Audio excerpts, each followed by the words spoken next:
Let's discuss what is coming down the pike.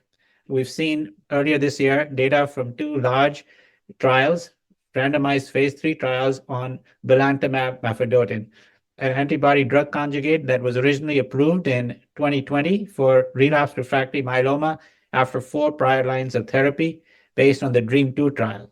It was withdrawn after the confirmatory DREAM3 trial didn't meet its primary endpoint.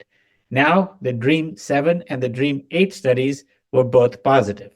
So now we will see how our expert panel thinks if it becomes available, how will they use it? Adriana, to probably start off, and we'll go around.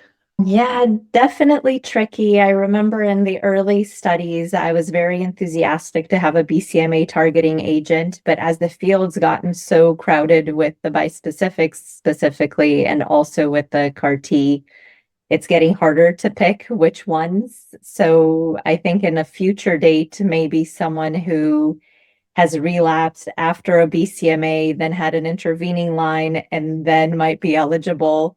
My pool is definitely getting small, but someone who maybe I don't think would tolerate CRS, or again, coming into the hospital, but would benefit from BCMA, those would be the ones. Ajay, what's your view on it?